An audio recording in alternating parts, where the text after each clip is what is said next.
भारतीय वायुसेना की मुख्य जिम्मेदारी भारतीय हवाई क्षेत्र को सुरक्षित रखना है, साथ ही हवाई युद्ध लड़ना है। एलएसी से सटे क्षेत्रों में लगातार मिल रही दुश्मन देश से चुनौतियों से निपटने के लिए भारत पहली बार advanced indigenous military transport aircraft C295 का भारत में निर्माण करेगा।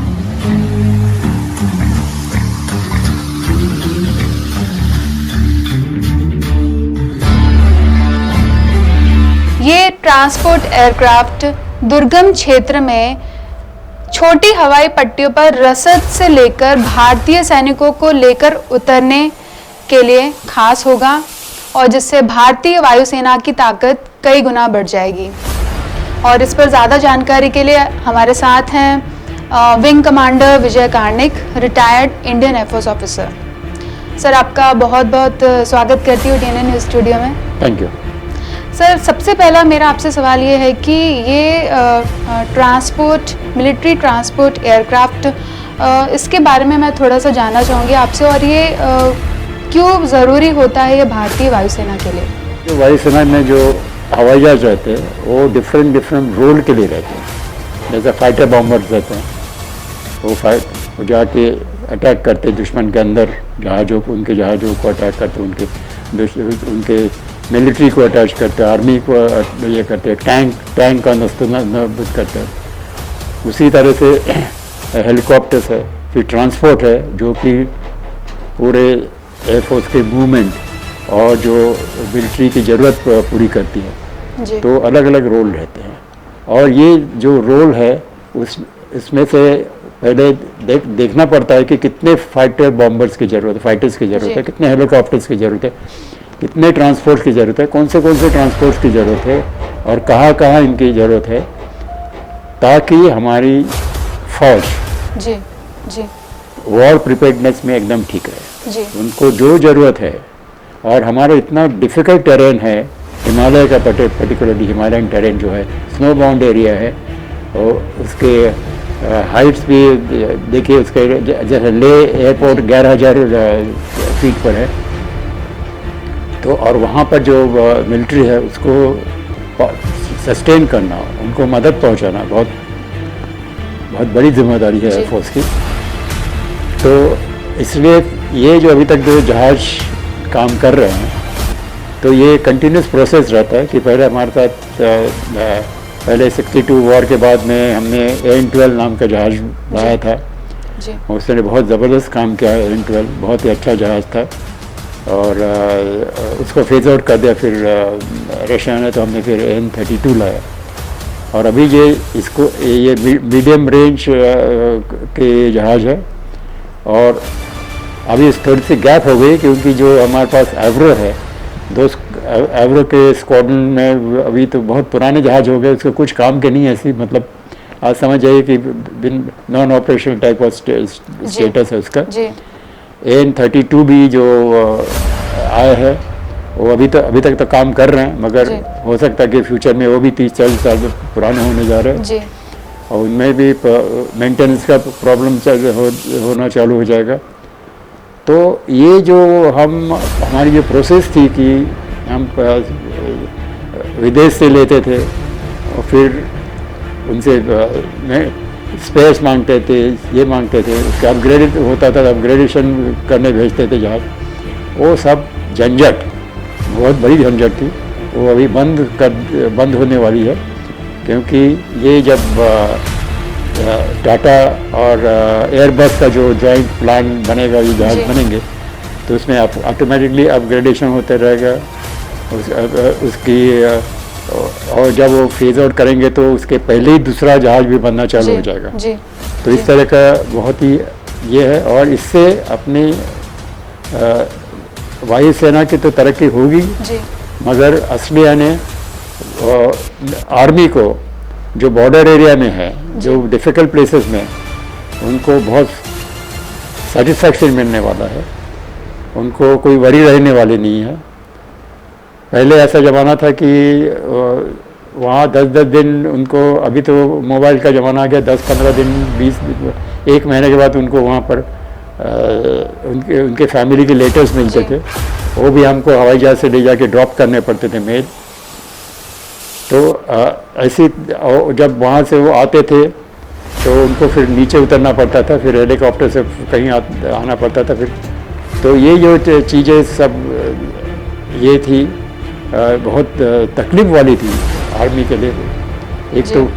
तो ये अभी बहुत ईज़ हो जाएगा उसको ज़रा थोड़ी सा सुकून मिलेगा। जी सर, एलएसी पर लगातार चुनौतियां भारतीय सेना को मिल रही हैं। चीन भी लगातार बहुत सारी चुनौतियां दे रहा है, उसके बाद पाकिस्तान है, और ऐसे बहुत काफ़ी दुश्मन देश हैं जो घात लगा के बैठे होते हैं, भारत को देखते रहते हैं। अभी ये जो है मिलिट्री ट्रांसपोर्ट एयरक्राफ्ट जो अभी भारत में बनेगा, बहुत ही वायुसेना की ताकत में बहुत इजाफा हो जाएगा, और साथ में भारतीय सेना के लिए भी बहुत ही ताकतवर हो जाएगी भारतीय सेना। अभी मौजूदा स्थिति को लेकर आप क्या कहना चाहते हैं इस पर कि ये किस तरीके से बहुत ही ताकत रक्षा क्षेत्र में हमारे लिए बहुत बड़ी कामयाबी है? एक तो क्या हो गया कि जैसे कि मैंने पढ़ा है कि एवरो AN-32 ये पुराने जहाज हो गए। ये जहाज है, ये मल्टी रोल लेटेस्ट जहाज है, वर्ल्ड का बेस्ट है। इसको पहले स्पेन ने बनाया था, फिर बोइंग कंपनी ने इसका ये ले लिया, और काफ़ी कंट्री इसको यूज़ कर रही है। कनाडा, इंडोनेशिया ये सब कर रहे। और ऐसा समझ में आया कि ये मल्टी रोल है, मतलब ये कुछ भी काम कर सकता है। एक तो यदि समुद्री नेवी के जहाज, दुश्मन के नेवी के जहाज समुद्र में ढूंढने आपको, तो इसके पास बहुत ज़बरदस्त रेडार है, उससे वो उसको पता कर सकता है। उसके बाद में सर्च एंड रेस्क्यू, समझो कि कुछ वहाँ पर हादसा हो गया है समुद्र में, कोई हमारा नेवी का जहाज़ तकलीफ में है, या तो हमारा कमर्शियल जहाज़ तकलीफ में है, एयर टैंक, तो उसका रेस्क्यू उसको भी वो वहाँ से कर सकते हैं। उसके बाद में पूरा मेंटेनेंस, फिर जो हमारे स्क्वाड्रन एयरफोर्स के स्क्वाड्रन उधर से उधर एक्सरसाइज के लिए या तो ऑपरेशन के लिए एक जगह से दूसरी जगह जाते हैं, तो उसका भी फास्ट इसका ट्रांसपोर्टेशन हो सकता है इसके इससे ये जहाज़ से। फिर उसके बाद में ये ऑल टेरेन, मतलब ये माइनस टेम्परेचर से लेके वेरी हॉट टेम्परेचर 50 डिग्री तक फ्लाई करता है। उसके इंजन में कुछ फ़र्क नहीं पड़ता, नहीं तो काफ़ी जगह ऐसा होता है जब बहुत इंजन का गर्मी रहती है तो फिर वो बहुत ज़्यादा टेक ऑफ रन लेता है जहाज, तो ऐसा बात नहीं होना चाहिए। फिर वो कोई भी वेदर में चलेगा, कोई भी टेरेन में चलेगा, और शॉर्ट टेक ऑफ और लैंडिंग है इसका। तो जैसा कि सबको पता है कि 3 किलोमीटर का रनवे रहता है, ये तो 670 मीटर में वो टेक ऑफ कर जाएगा और लैंडिंग कर जाएगा, मतलब 1/4, मतलब आधे किलोमीटर से थोड़ा ज़्यादा इसको रनवे की ज़रूरत है।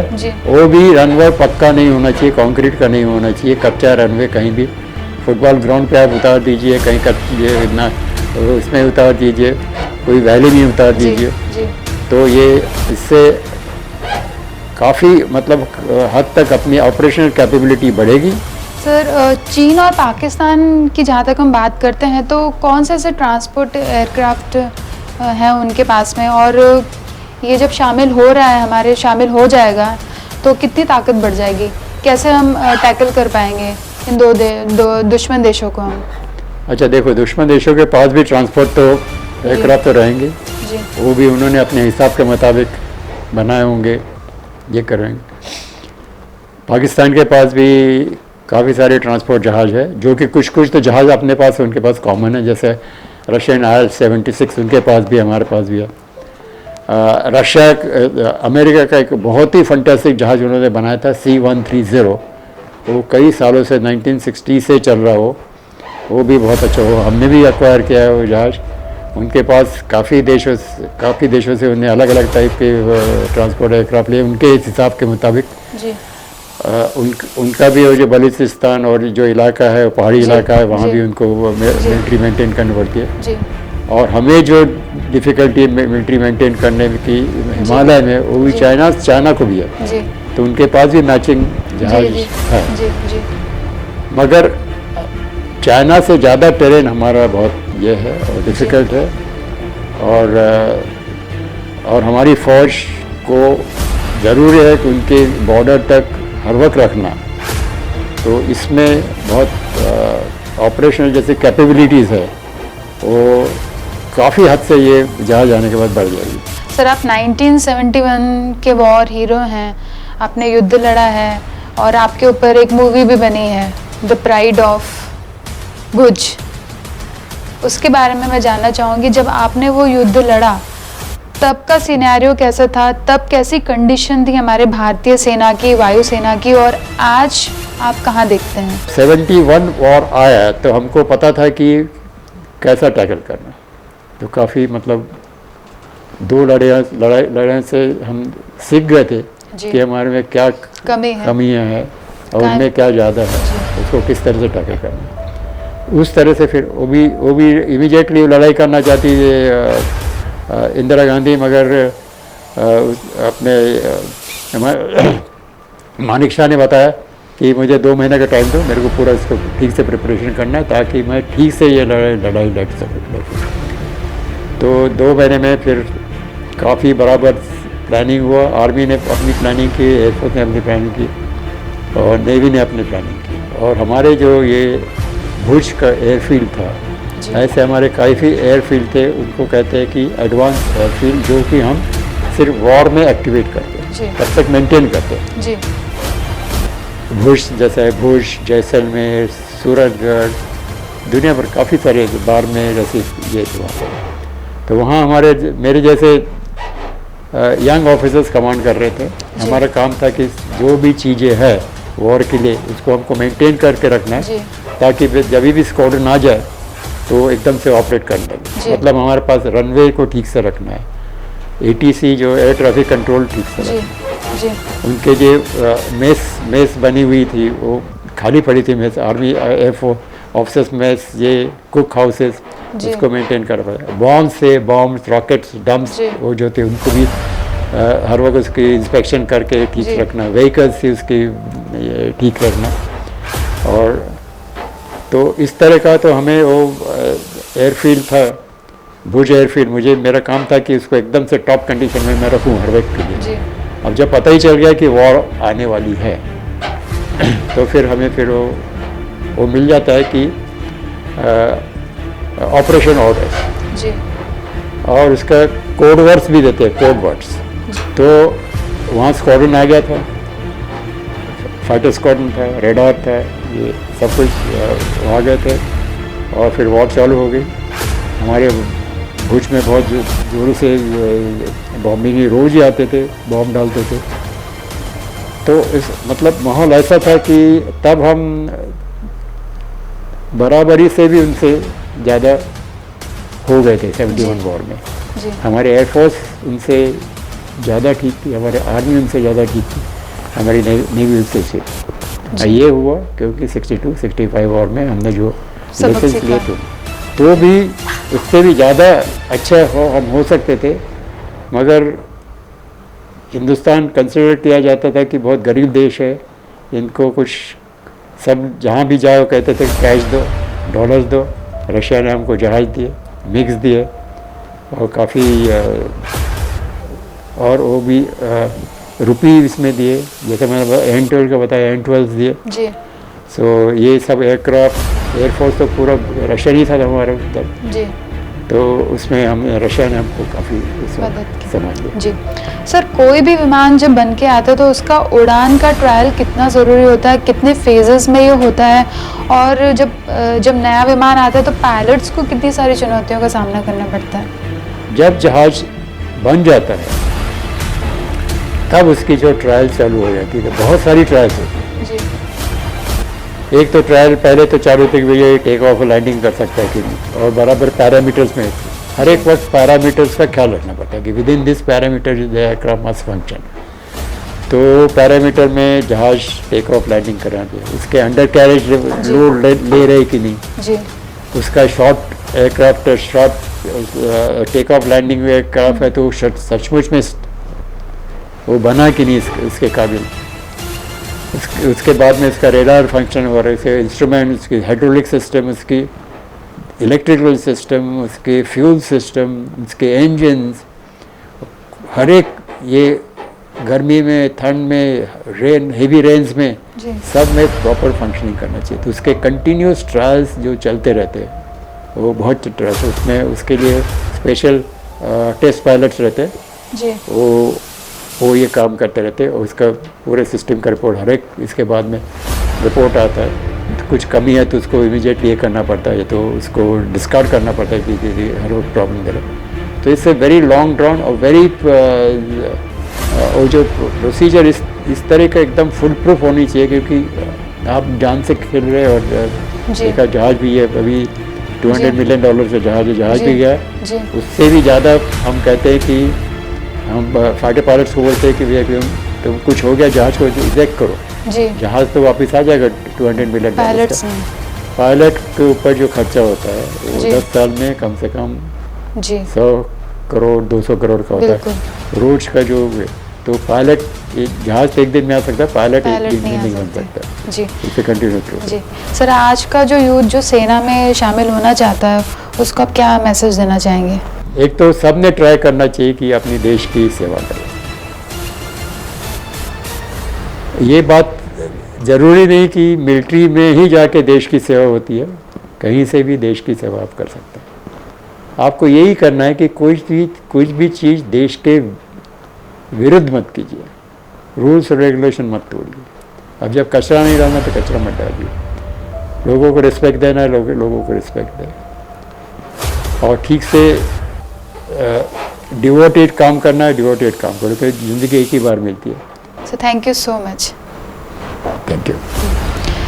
फौजी देश की सबसे बड़ी संपत्तियों में से एक है, और इस संपत्ति को सुरक्षित रखने के लिए फौज का ताकतवर होना बहुत ही ज़रूरी है, ताकि देश दुश्मनों से हमेशा सुरक्षित रह सके। हाल ही में 5 दिवसीय डिफेंस एक्सपो के बाद में advanced indigenous military transport aircraft C295 की स्थापना, मैन्युफैक्चरिंग यूनिट भारत में बनाने का जो डिसीजन है, ये भारत के रक्षा क्षेत्र के लिए बहुत बड़ी घोषणा है। तो आपसे फिर मुलाकात होगी। नमस्कार।